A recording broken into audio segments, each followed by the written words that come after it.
श्री रामचरितमानस बालकांड अध्याय 32। प्रतापभानु की कथा। हे मुनि, वह पवित्र और प्राचीन कथा सुनो जो शिवजी ने पार्वती से कही थी। संसार में प्रसिद्ध एक कैकेय देश है। वहां सत्यकेतु नाम का राजा रहता राज्य करता था। वह धर्म की धुरी को धारण करने वाला, नीति की खान, तेजस्वी, प्रतापी, सुशील और बलवान था। उसके 2 वीर पुत्र हुए जो सब गुणों के भंडार और बड़े ही रणधीर थे। राज्य का उत्तराधिकारी जो बड़ा लड़का था उसका नाम प्रतापभानु था। दूसरे पुत्र का नाम अरिमर्दन था, जिसकी भुजाओं में अपार बल था और जो युद्ध में पर्वत के समान अटल रहता था। भाई भाई में बड़ा मेल और सब प्रकार के दोषों और छलों से रहित सच्ची प्रीति थी। राजा ने जेठे पुत्र को राज्य दे दिया और आप भगवान के भजन के लिए वन को चल दिए।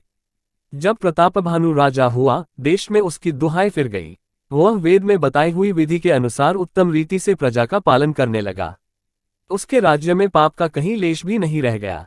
राजा का हित करने वाला और शुक्राचार्य के समान बुद्धिमान धर्मरुचि नामक उसका मंत्री था। इस प्रकार बुद्धिमान मंत्री और बलवान तथा वीर भाई के साथ ही स्वयं राजा भी बड़ा प्रतापी और रणधीर था। साथ में अपार चतुरंगिनी सेना थी, जिसमें असंख्य योद्धा थे जो सब के सब रण में जूझ मरने वाले थे। अपनी सेना को देखकर राजा बहुत प्रसन्न हुआ और घमाघम नगाड़े बजने लगे। दिग्विजय के लिए सेना सजाकर वह राजा शुभ दिन मुहूर्त साध कर और डंका बजाकर चला। जहां तहां बहुत सी लड़ाइयां हुई। उसने सब राजाओं को बलपूर्वक जीत लिया। अपनी भुजाओं के बल से उसने 7 द्वीपों भूमिखंडों को वश में कर लिया और राजाओं से दंड कर लेकर उन्हें छोड़ दिया। संपूर्ण पृथ्वी मंडल का उस समय प्रतापभानु ही एकमात्र चक्रवर्ती राजा था। संसार भर को अपनी भुजाओं के बल से वश में करके राजा ने अपने नगर में प्रवेश किया। राजा अर्थ, धर्म और काम आदि के सुखों का समयानुसार सेवन करता था। राजा प्रतापभानु का बल पाकर भूमि सुंदर कामधेनु मनचाही वस्तु देने वाली हो गई। उनके राज्य में प्रजा सब प्रकार के दुखों से रहित और सुखी थी और सभी स्त्री पुरुष सुंदर और धर्मात्मा थे। धर्मरुचि मंत्री का श्री हरि के चरणों में प्रेम था। वह राजा के हित के लिए सदा उसको नीति सिखाया करता था। राजा गुरु, देवता, संत, पितर और ब्राह्मण इन सब की सदा सेवा करता रहता था।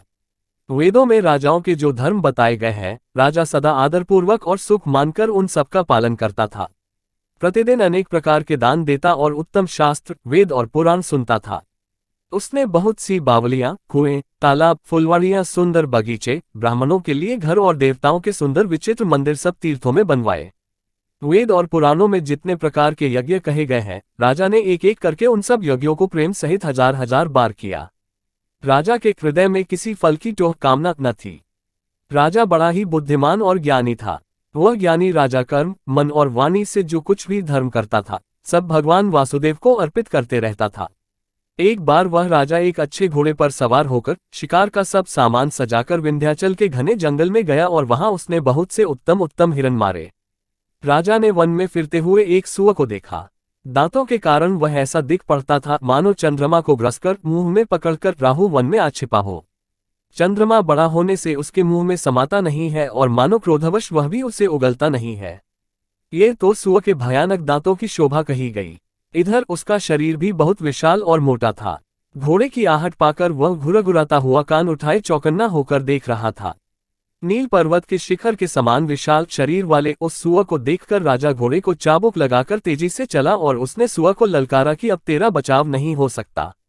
अधिक शब्द करते हुए घोड़े को अपनी तरफ आता देखकर सूअर पवन वेग से भाग चला। राजा ने तुरंत ही बाण को धनुष पर चढ़ाया।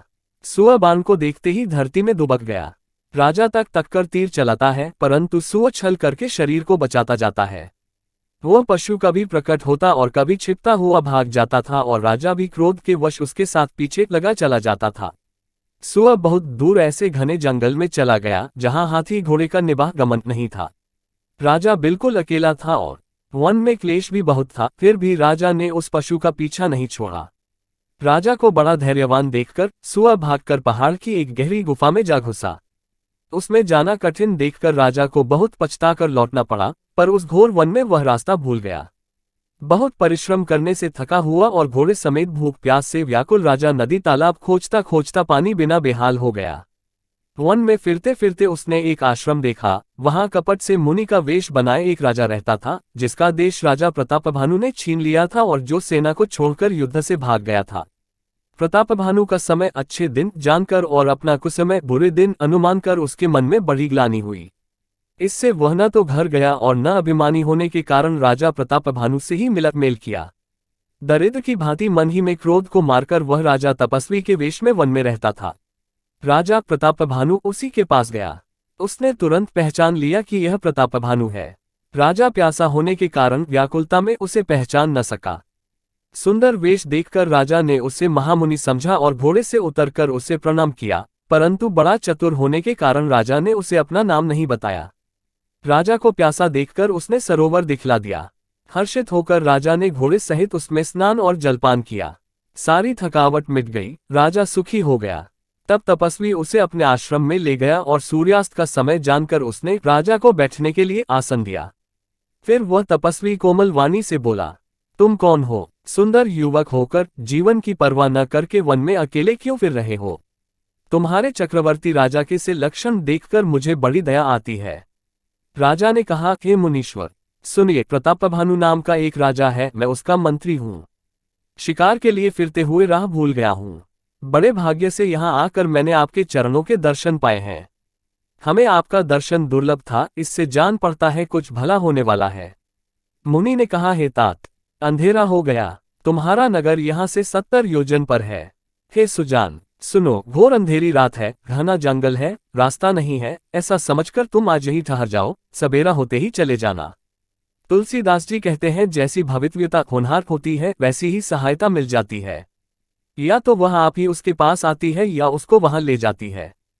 हे नाथ, बहुत अच्छा, ऐसा कहकर और उसकी आज्ञा सिर चढ़ाकर घोड़े को वृक्ष से बांधकर राजा बैठ गया।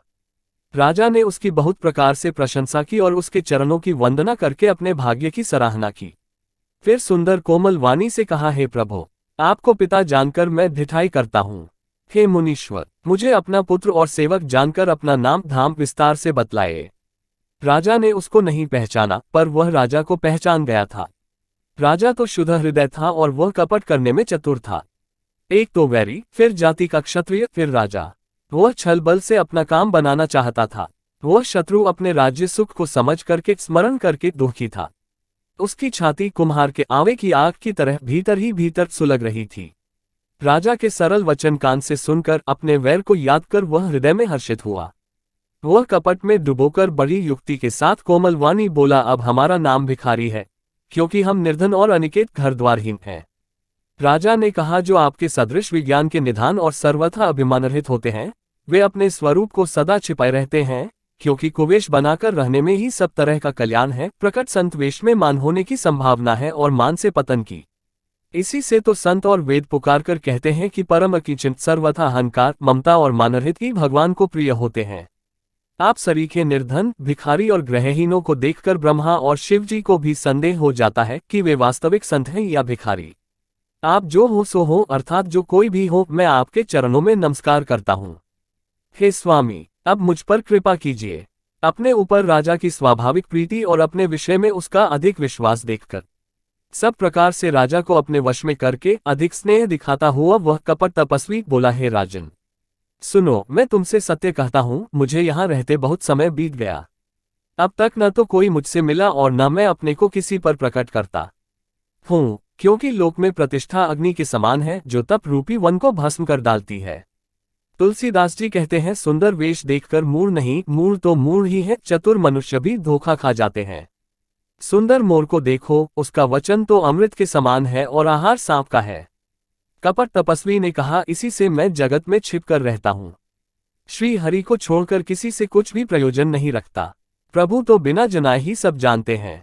फिर कहो, संसार को रिझाने से क्या सिद्धि मिलेगी?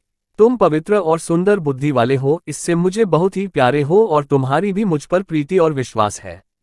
हे तात, अब यदि मैं तुमसे कुछ छिपाता हूं तो मुझे बहुत ही भयानक दोष लगेगा। ज्यों ज्यों वह तपस्वी उदासीनता की बातें कहता था, त्यों ही त्यों राजा को विश्वास उत्पन्न होता जाता था। जब उस बगुले की तरह ध्यान लगाने वाले कपटी मुनि ने राजा को कर्म, मन और वचन से अपने वश में जाना, तब वह बोला, हे भाई, हमारा नाम एक तनु है। ये सुनकर राजा ने फिर सिर नवाकर कहा, मुझे अपना अत्यंत अनुरागी सेवक जानकर अपने नाम का अर्थ समझाकर कहिए। कपटी मुनि ने कहा, जब सबसे पहले सृष्टि उत्पन्न हुई थी, तभी मेरी उत्पत्ति हुई थी। तब से मैंने फिर दूसरी देह नहीं धारण की, इसी से मेरा नाम एकतनु है। हे पुत्र, मन में आश्चर्य मत करो, तप से कुछ भी दुर्लभ नहीं है। तप के बल से ब्रह्मा जगत को रचते हैं। तप के ही बल से विष्णु संसार का पालन करने वाले बने हैं। तप ही के बल से रुद्र संहार करते हैं। संसार में कोई ऐसी वस्तु नहीं जो तप से न मिल सके। ये सुनकर राजा को बड़ा अनुराग हुआ। तब वह तपस्वी पुरानी कथाएं कहने लगा। कर्म, धर्म और अनेकों प्रकार के इतिहास कहकर वह वैराग्य और ज्ञान का निरूपण करने लगा। सृष्टि की उत्पत्ति, पालन, स्थिति और संहार, प्रलय की अपार आश्चर्यभरी कथाएं उसने विस्तार से कही। राजा सुनकर उस तपस्वी के वश में हो गया और तब वह उसे अपना नाम बताने लगा। तपस्वी ने कहा, राजन, मैं तुमको जानता हूं। तुमने कपट किया, वो मुझे अच्छा लगा। हे राजन, सुनो, ऐसी नीति है कि राजा लोग जहां तहां अपना नाम नहीं कहते। तुम्हारी वही चतुराई समझकर तुम पर मेरा बड़ा प्रेम हो गया है। तुम्हारा नाम प्रतापभानु है। महाराज सत्यकेतु तुम्हारे पिता थे। हे राजन, गुरु की कृपा से मैं सब जानता हूं, पर अपनी हानि समझकर कहता नहीं।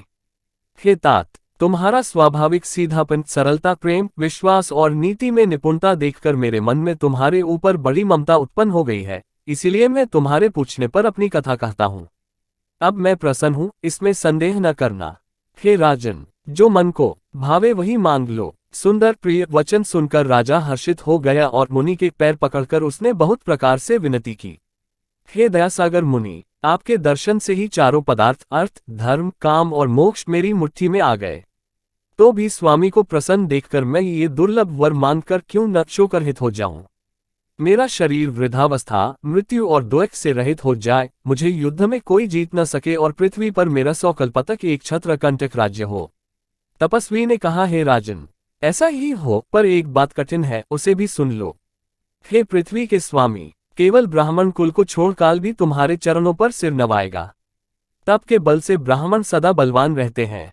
उनके क्रोध से रक्षा करने वाला कोई नहीं है। हे नरपति, यदि तुम ब्राह्मणों को वश में कर लो तो ब्रह्मा, विष्णु और महेश भी तुम्हारे अधीन हो जाएंगे।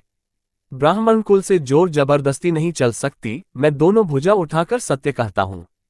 हे राजन, सुनो, ब्राह्मणों के शाप बिना तुम्हारा नाश किसी काल में नहीं होगा। राजा उसके वचन सुनकर बड़ा प्रसन्न हुआ और कहने लगा, हे स्वामी, मेरा नाश अब नहीं होगा। हे कृपानिधान प्रभु, आपकी कृपा से मेरा सब समय कल्याण होगा। एवमस्तु, ऐसा ही हो कहकर वह कुटिल कपटी मुनि फिर बोला, किंतु तुम मेरे मिलने तथा अपने राह भूल जाने की बात किसी से कहना नहीं। यदि कह दोगे तो हमारा दोष नहीं। हे राजन, मैं तुमको इसलिए मना करता हूं कि इस प्रसंग को कहने से तुम्हारी बड़ी हानि होगी। छठे कान में यह बात पढ़ते ही तुम्हारा नाश हो जाएगा। मेरा यह वचन सत्य जानना। हे प्रताप भानु, सुनो, इस बात के प्रकट करने से अथवा ब्राह्मणों के शाप से तुम्हारा नाश होगा और किसी उपाय से, चाहे ब्रह्मा और शंकर भी मन में क्रोध करें, तुम्हारी मृत्यु नहीं होगी। राजा ने मुनि के चरण पकड़कर कहा, हे स्वामी, सत्य ही है। ब्राह्मण और गुरु के क्रोध से कहिए कौन रक्षा कर सकता है। यदि ब्रह्मा भी क्रोध करें तो गुरु बचा लेते हैं, पर गुरु से विरोध करने पर जगत में कोई भी बचाने वाला नहीं है। यदि मैं आपके कथन के अनुसार नहीं चलूंगा तो भले ही मेरा नाश हो जाए, मुझे इसकी चिंता नहीं है। मेरा मन तो, हे प्रभु, केवल एक ही डर से डर रहा है कि ब्राह्मणों का शाप बड़ा भयानक होता है। वे ब्राह्मण किस प्रकार से वश में हो सकते हैं, कृपा करके वह भी बताए। हे दीनदयालु, आपको छोड़कर और किसी को मैं अपना हितु नहीं देखता। तपस्वी ने कहा, हे राजन, सुनो, संसार में उपाय तो बहुत है, पर वे कष्ट साध्य हैं, बड़ी कठिनता से बनने में आते हैं, और इस पर भी सिद्ध हो या न हो, उनकी सफलता निश्चित नहीं है। हाँ, एक उपाय बहुत सहज है, परंतु उसमें भी एक कठिनता है। हे राजन, वह युक्ति तो मेरे हाथ है, पर मेरा जाना तुम्हारे नगर में हो नहीं सकता। जब से पैदा हुआ हूं तब से आज तक मैं किसी के घर अथवा गांव नहीं गया, परंतु यदि नहीं जाता हूं तो तुम्हारा काम बिगड़ता है। आज ये बड़ा असमंजस आ पड़ा है। ये सुनकर राजा कोमल वाणी से बोला, हे नाथ, वेदों में ऐसी नीति कही है कि बड़े लोग छोटों पर स्नेह करते ही हैं। पर्वत अपने सिरों पर सदा तृण घास को धारण किए रहते हैं। अगाध समुद्र अपने मस्तक पर फेन को धारण करता है और धरती अपने सिर पर सदा धूलि को धारण किए रहती है। ऐसा कहकर राजा ने मुनि के चरण पकड़ लिए और कहा, हे स्वामी, कृपा कीजिए, आप संत हैं, दीनदयालु हैं, अतः हे प्रभु, मेरे लिए इतना कष्ट अवश्य सहिए। राजा को अपने अधीन जानकर कपट में प्रवीण तपस्वी बोला, हे राजन, सुनो, मैं तुमसे सत्य कहता हूँ, जगत में मुझे कुछ भी दुर्लभ नहीं है। मैं तुम्हारा काम अवश्य करूंगा, क्योंकि तुम मन, वाणी और शरीर तीनों से मेरे भक्त हो। पर योग, युक्ति, तप और मंत्रों का प्रभाव तभी फलीभूत होता है जब वे छिपाकर किए जाते हैं। हे नरपति, मैं यदि रसोई बनाऊं और तुम उसे परोसो और मुझे कोई जानने ना पावे, तो उस अन्न को जो खाएगा सो तुम्हारा आज्ञाकारी बन जाएगा। यही नहीं, उन भोजन करने वालों के घर भी जो कोई भोजन करेगा, हे राजन, सुनो, वह भी तुम्हारे अधीन हो जाएगा। हे राजन, जाकर यही उपाय करो और वर्ष भर भोजन कराने का संकल्प कर लेना। नित्य नए 1,00,000 ब्राह्मणों को कुटुंब सहित निमंत्रित करना। मैं तुम्हारे संकल्प के काल अर्थात 1 वर्ष तक प्रतिदिन भोजन बना दिया करूंगा। हे राजन, इस प्रकार बहुत ही थोड़े परिश्रम से सब ब्राह्मण तुम्हारे वश में हो जाएंगे। ब्राह्मण हवन, यज्ञ और सेवा पूजा करेंगे तो उस प्रसन्न संबंध से देवता भी सहज ही वश में हो जाएंगे। मैं एक और पहचान तुमको बताए देता हूं कि मैं इस रूप में कभी ना आऊंगा। हे राजन, मैं अपनी माया से तुम्हारे पुरोहित को हर लाऊंगा।